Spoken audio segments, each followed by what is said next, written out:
بسم اللہ الرحمن الرحیم۔ السلام علیکم ورحمۃ اللہ وبرکاتہ۔ زبان کے 40 خطرناک گناہ۔ نمبر 1، جھوٹ بولنا۔ نمبر 2، غیبت کرنا۔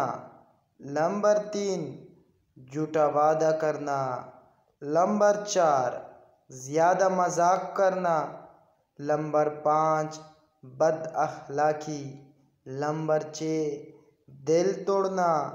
نمبر 7، دوسروں کی بے عزتی کرنا۔ نمبر 8، تہمت لگانا۔ نمبر 9، طعنہ زنی۔ نمبر 10، ناحق حکم دینا۔ نمبر 11، بجا ملامت کرنا۔ نمبر 12، مذاق اڑانا۔ نمبر 13، نا امید کرنا۔ نمبر 14، گفتار میں ریاکاری۔ نمبر 15، نیکی کو چھوڑنا۔ نمبر 16، برائی کو پھیلانا۔ نمبر 17، زبان سے زخم لگانا۔ نمبر 18، ناحق گواہی دینا۔ نمبر 19، گفتگو میں تکبر۔ نمبر 20، افواہ پھیلانا۔ نمبر 21، مومن کو رنجیت کرنا۔ نمبر 22، دین میں بدعت داخل کرنا۔ نمبر 23، کلام گلوچ کرنا۔ نمبر 24، گفتگو میں خشونت سختی۔ نمبر 25، صحن چینی کرنا۔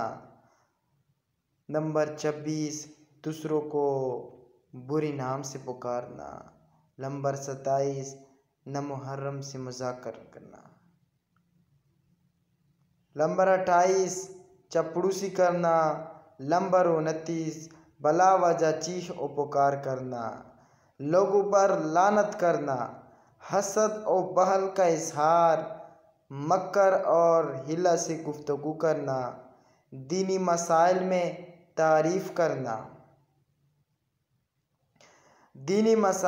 تعریف کرنا۔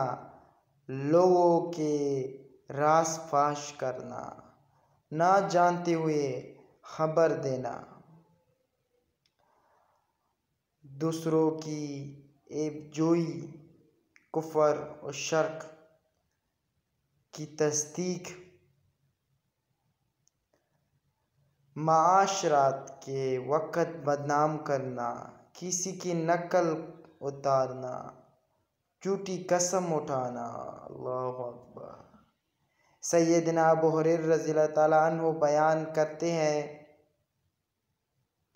کہ ایک آدمی سیدنا ابو بکر رضی اللہ عنہ کو برا بھلا کہنے لگا، جبکہ نبی کریم صلی اللہ علیہ وآلہ وسلم پاس تشریف فرما تھے، لیکن آپ صلی اللہ علیہ وآلہ وسلم تعجب کر رہے تھے اور ہنس رہے تھے۔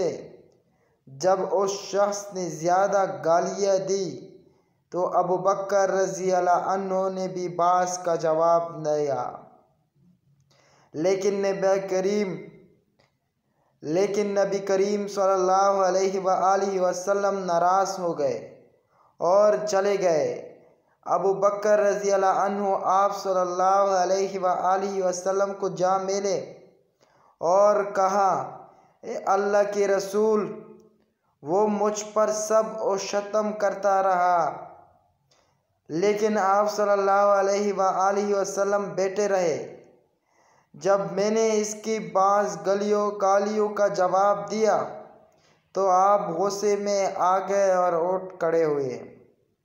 آپ صلی اللہ علیہ وآلہ وسلم نے فرمایا، دراصل تیرے ساتھ ایک فرشتہ تھا جو تیری طرف سے جواب دے رہا تھا، لیکن جب تم نے خود جوابی کارروائی شروع کی تو شیطان آ گھسا۔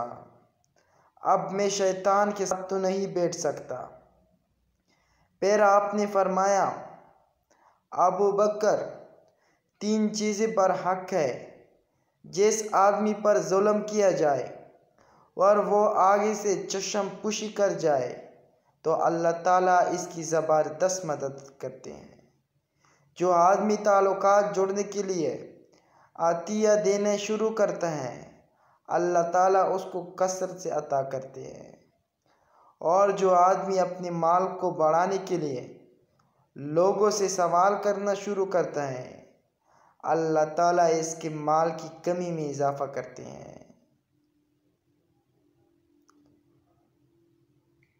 حضرت ابو سعید خدری رضی اللہ عنہ سے روایت ہے کہ نبی کریم صلی اللہ علیہ وآلہ وسلم نے ارشاد فرمایا،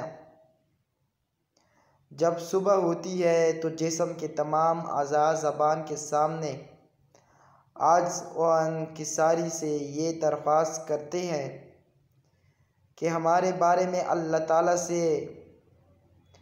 ڈرتی اس لیے کہ ہمارا ادار و مدار تجھ پر ہے، اگر تم سیدھی رہی تو ہم بھی سیدھے رہیں گے، اگر تو پٹک گئی تو ہم بھی پٹک جائیں گے۔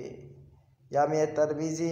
حضرت سہیل بن سعد رضی اللہ عنہ کی روایت ہے کہ نبی کریم صلی اللہ علیہ وآلہ وسلم نے فرمایا، جو شخص مجھے 2 چیزوں کی ضمانت دے تو میں اس کو جنت کی ضمانت دیتا ہوں۔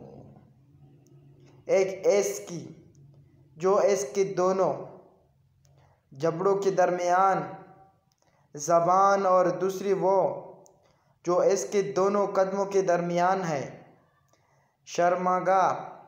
صحیح بخاری۔ اللہ سے دعا ہے کہ وہ ہم مسلمانوں کو اپنی زبان کی